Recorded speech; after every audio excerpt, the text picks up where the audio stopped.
Les premiers signes n'étaient que le début, présageant la fin sombre et tragique qui l'attendait. Vers 1520, Barbara naquit d'un influent politicien, Jerzy Radziwiłł, et de son épouse, également prénommée Barbara, dans le magnifique mais souvent perfide duché de Lituanie. Dès l'instant où elle ouvrit les yeux, elle fut entourée de richesses, de pouvoirs et de privilèges sans fin. Sa vie était une parade constante de luxe et d'indulgence, avec les soirées les plus fines, les banquets les plus somptueux et toute l'adoration qu'une jeune fille pouvait désirer. Personne ne disait jamais non à la petite Barbara, et à mesure qu'elle grandissait, son talent pour plier le monde à sa volonté croissait aussi. Qu'il s'agisse d'un jouet, d'un bijou ou d'un caprice, Barbara trouvait toujours un moyen d'obtenir ce qu'elle voulait. Pourtant, même dans une vie aussi dorée, son véritable pouvoir ne résidait pas dans ses richesses, mais dans sa légendaire beauté. Alors que d'autres filles trébuchaient dans les maladresses de la jeunesse, Barbara s'épanouissait comme une fleur rare. Sa peau était douce et pâle, presque lumineuse à la lueur vacillante des chandelles, et ses yeux, profonds et sombres, semblèrent détenir des secrets que nul ne pouvait percer. Sa beauté devint son arme, attirant admirateurs et murmures partout où elle allait. Mais avec la beauté vient le danger, et ses mêmes yeux captivants allaient bientôt attirer une attention malvenue. En 1536, Barbara, encore adolescente, était une rose épanouie parmi les épines, lorsqu'un jeune noble fortuné, Stanisławas Gostautas, posa les yeux sur elle. Sur le papier, il était le prétendant parfait, riche, puissant et lié à certaines des familles les plus importantes du pays. Toute famille aurait été ravie, mais la situation de Barbara était loin d'être ordinaire. Stanisławas était censé épouser la sœur aînée de Barbara, Anna. Les familles avaient tout arrangé, les accords étaient conclus et le mariage devait sceller leur alliance. Mais parfois, le destin a une manière étrange d'intervenir.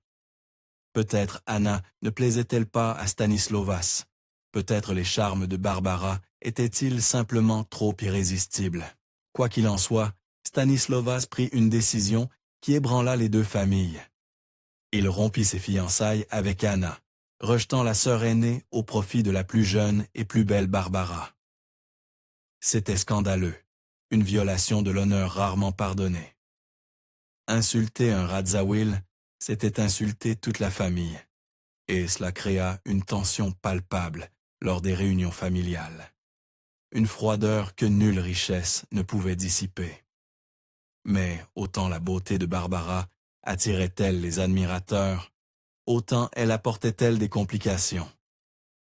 Alors que Stanisławas s'activait à conquérir sa main, Barbara elle-même était déjà en pleine négociation avec un autre prétendant potentiel. Elle n'était pas du genre à attendre passivement. Ses options étaient nombreuses et elle n'avait pas peur de les explorer. Mais lorsque ces négociations échouèrent, elle reporta son attention sur Stanisławas. Ce n'était pas la passion romanesque que l'on pourrait imaginer.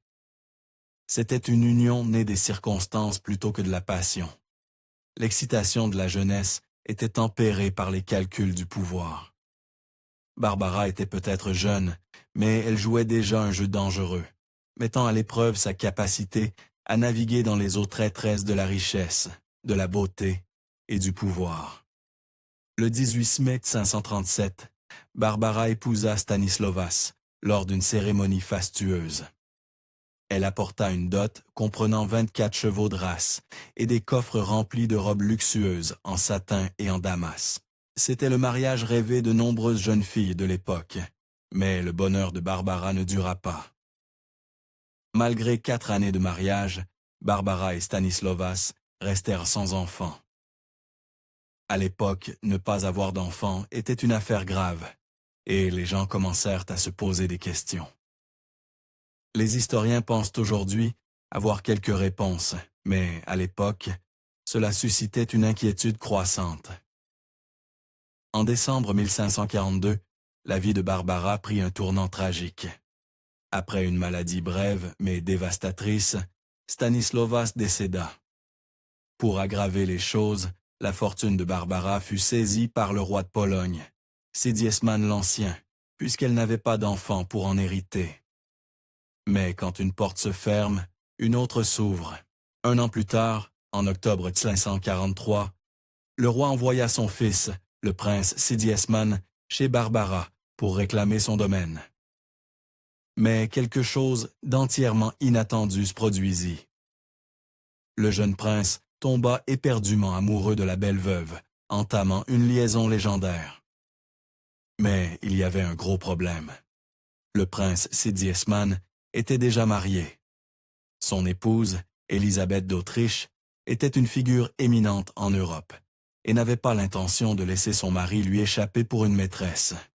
Mais Barbara s'en moquait. Elle se contentait d'attendre, laissant le destin suivre son cours. Pour Sigismund, Barbara était irrésistible. Son épouse légitime, Élisabeth, était sérieuse, douce et peu attrayante à ses yeux. Il commença bientôt à négliger ses devoirs d'époux au profit de Barbara. Sigismund n'était pas exactement un prince charmant, du moins pas pour sa femme. Lorsqu'Élisabeth d'Autriche fut diagnostiquée avec de l'épilepsie, Sigismund montra peu de compassion pour ses souffrances. Sa froideur allait bientôt avoir de graves conséquences. À mesure que l'épilepsie d'Élisabeth s'aggravait, Sigismund devint encore plus distant, finissant par l'abandonner complètement. Au lieu de prendre soin de sa femme malade, Sigismund se rendit à Cracovie pour s'assurer de sa dot. Oui, il était plus intéressé par son argent que par son bien-être. En juin 545, après 2 ans de liaison entre Barbara et Sigismund, Élisabeth connut sa pire crise à ce jour. Seule et presque sans amis, Élisabeth mourut à l'âge de 18 ans. Ce fut une tragédie dévastatrice, mais pour Barbara, c'était une opportunité. La liaison de Barbara et Sigismund était tout sauf discrète. Alors que d'autres auraient attendu que les choses se calment, eux affichaient leur amour ouvertement. Il ne fallut pas longtemps pour que toute la cour soit au courant de leurs rencontres secrètes et de leurs fêtes somptueuses. Sigismund, poussé par sa passion, alla jusqu'à des extrêmes pour être avec Barbara. Des rumeurs circulaient selon lesquelles le prince héritier avait construit un tunnel secret reliant sa résidence au palais Radziwiłł. Barbara y séjournait avec sa mère. Cela permettait à Sigismund de lui rendre visite aussi souvent qu'il le souhaitait. Maintenant leur amour en vie, quels que soient les obstacles. Barbara partageait l'amour de Sigismund pour la chasse, mais le couple porta ce passe-temps à un autre niveau. Les registres de la cour montrent qu'en 1546, Sigismund passa 223 jours à chasser. Cependant, le gibier n'était pas la seule chose qu'il poursuivait. Barbara n'était pas elle-même avide de pouvoir, mais sa famille l'était certainement. 2 de ses proches, Michałaj le Noir et Michałaj le Rouge, étaient des figures clés à la cour polonaise. Leur influence propulsa Barbara sous les projecteurs, mais cette ascension vers la gloire marqua également le début de sa chute ultime. À mesure que la relation de Barbara avec Sigismund s'approfondissait, elle se fit une ennemie redoutable. La mère de Sigismund, la reine Bona Sforza, méprisait Barbara. Elle la voyait comme une intrigante indigne de son fils. Bona était déterminée à détruire leur union. Le goût extravagant de Barbara ne passait pas inaperçu non plus. Sigismund la couvrait de cadeaux pour la rendre heureuse. Et chaque fois que Barbara posait pour des portraits, elle insistait pour porter de grands colliers ornés de perles précieuses. Ces portraits témoignaient de sa connexion royale. La reine Bona était implacable. Elle savait exactement comment attaquer la réputation de Barbara. En convainquant les puissants nobles de la cour, Bona répandit des rumeurs selon lesquelles Barbara avait utilisé la sorcellerie pour ensorceler Sigismund. Avec la cour de son côté, Bona lança une campagne pour briser les liens du couple. La vendetta de la reine alla encore plus loin. Bona prétendit que le premier mari de Barbara n'était pas mort de cause naturelle, mais qu'elle l'avait elle-même empoisonné. Ces accusations ne firent qu'approfondir la méfiance croissante autour de Barbara. Le plan de Bona fonctionna un temps. Avec la famille de Sigismund, doutant désormais de Barbara, ils commencèrent à chercher une épouse convenable pour la remplacer. Des princesses européennes furent envisagées comme candidates potentielles pour le prince héritier. La pression de cette épreuve pesait lourdement sur Barbara. Pourtant, Barbara et Sigismund ne se laisseraient donc pas séparer si facilement. À l'été de 1547, ils se marièrent secrètement. La cérémonie fut si clandestine que personne ne sait exactement où ni quand elle eut lieu. Ce fut une décision impulsive, mais leur amour leur laissait peu de choix.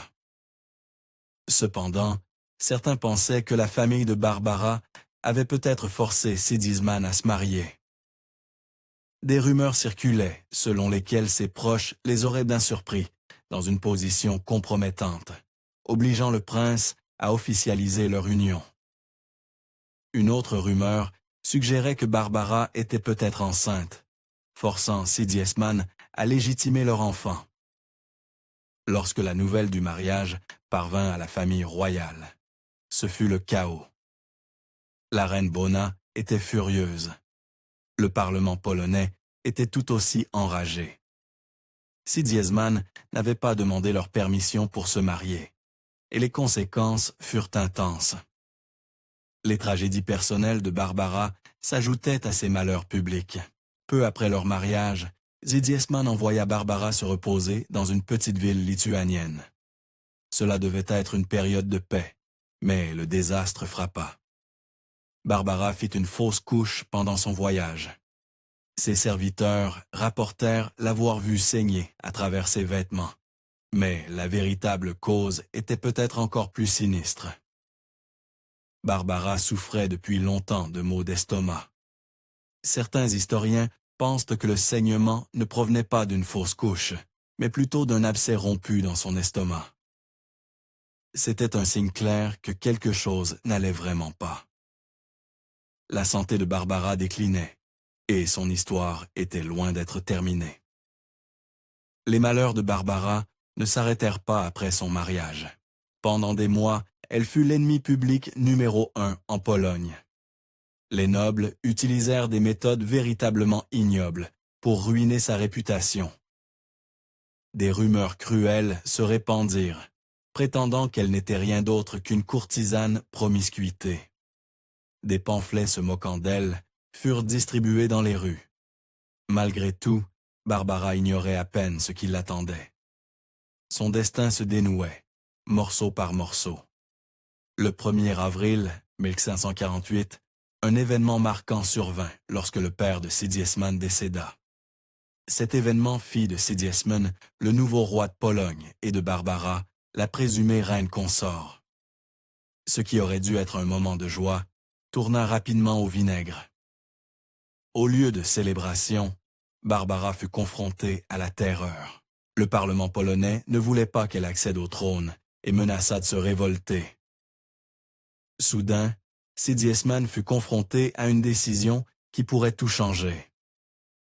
Mais peu importe le poids de cette décision, il resta à ses côtés, refusant d'abandonner son amour. Le royaume de Pologne sombra dans le chaos, mais Sigismund resta résolu. Sa dévotion envers Barbara était inébranlable, et dans un geste stupéfiant, il envisagea d'abandonner le trône pour rester à ses côtés. Il n'allait pas laisser quiconque les séparer. Alors que les nobles du royaume cherchaient une solution, ils proposèrent un compromis. Barbara pourrait rester l'épouse de Sigismund, mais sans recevoir de couronnement officiel, jamais appelée reine de Pologne. Cette offre leur fut présentée, mais elle fut immédiatement rejetée. Barbara était déterminée à porter cette couronne. Rien ne pourrait l'arrêter dans cet objectif. Puis la tragédie frappa. Alors qu'elle affrontait les défis de la cour et des nobles, Barbara faisait également face à un chagrin personnel. Une brève grossesse se termina par une autre fausse couche douloureuse. Sa santé continua de se détériorer avec des douleurs d'estomac persistantes et des affections étranges dont elle ne semblait pas pouvoir se débarrasser. Malgré les murmures d'intrigue qui l'entouraient, Barbara restait résiliente. Elle et Sigismund ne renonceraient pas. Dans leur quête pour le couronnement de Barbara, Sigismund eut recours à des mesures extraordinaires. Pendant 1 an, il soudoya, menaça et fit pression sur les nobles pour qu'ils soutiennent leur mariage.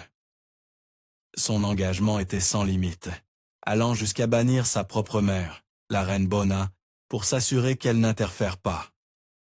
Enfin, après toutes les turbulences et bouleversements, les efforts de Sigismund portèrent leurs fruits.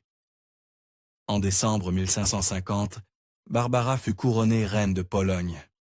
Ce moment fut un triomphe, le point culminant de leurs années de lutte. Le couronnement fut rien moins que magnifique. Barbara s'assura d'arriver avec style, son portrait de cour la dépeignant dans des robes élaborées, ornées de bijoux, symbole de son nouveau pouvoir. Mais elle ignorait que son temps en tant que reine serait bien trop bref. Même alors que Barbara profitait de son statut élevé, sa vanité se manifestait. Contrairement à d'autres à son époque qui se lavaient à peine, elle se passionnait pour les tendances de beauté, utilisant des poudres pour le visage et des parfums. Ironiquement, ces produits mêmes contribuèrent peut-être à la dégradation de sa santé. Le sommet de la vie de Barbara arriva juste au moment où tout allait s'effondrer. Peu après son couronnement, sa santé prit un tournant dramatique pour le pire. Ses douleurs d'estomac s'intensifièrent, la fièvre s'installa et elle perdit l'appétit. Ces symptômes inquiétants ne firent qu'empirer alors que son corps commençait à la trahir. Seule dans son lit, elle cachait un secret terrifiant.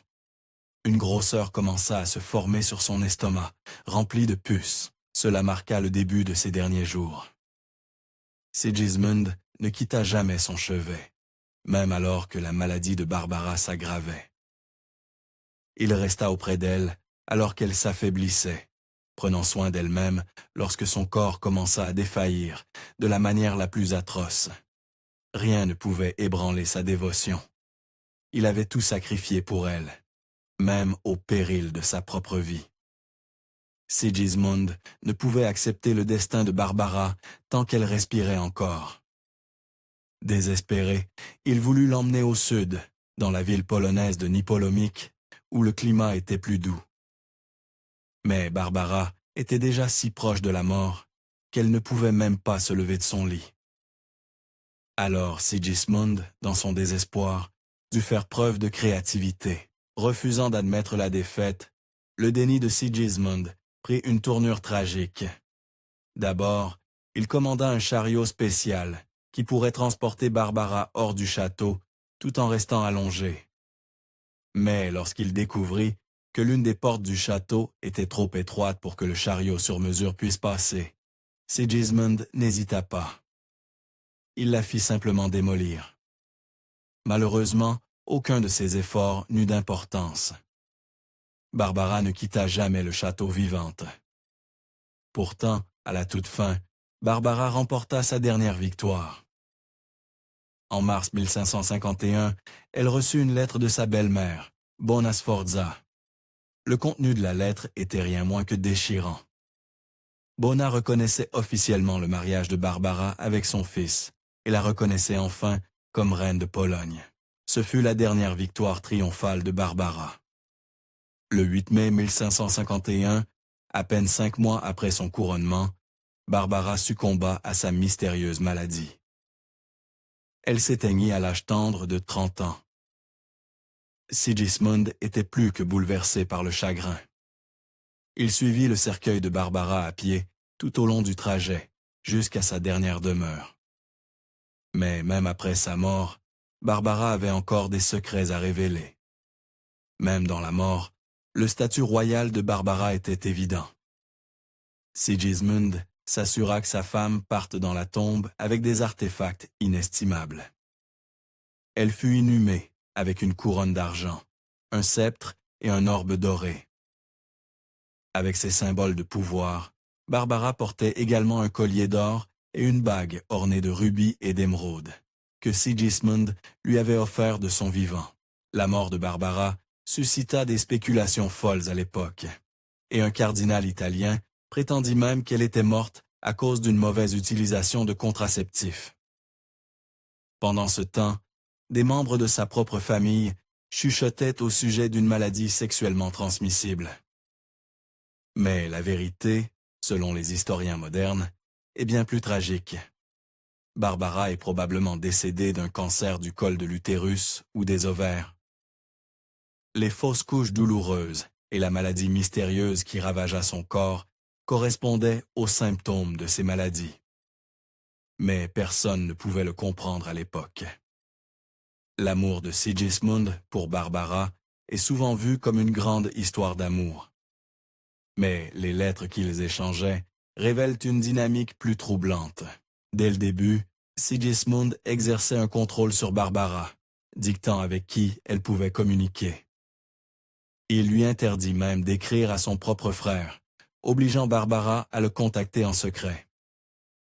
Leur lettre d'amour révéla quelque chose d'encore plus glaçant. Barbara se positionnait souvent comme la servante la plus humble et la plus insignifiante de Sigismund. Dans une lettre conservée, Sigismund la réprimande pour ne pas avoir utilisé le « nous » royal approprié lorsqu'elle lui écrivait. Derrière le conte de fées de leur romance, une réalité bien plus sombre se tapissait. Si vous avez apprécié cette vidéo, nous vous serions très reconnaissants de lui donner un pouce levé. Vous êtes également invité à consulter l'article complémentaire dans la description. Enfin, si vous souhaitez voir plus de vidéos sur des figures historiques, abonnez-vous à la chaîne.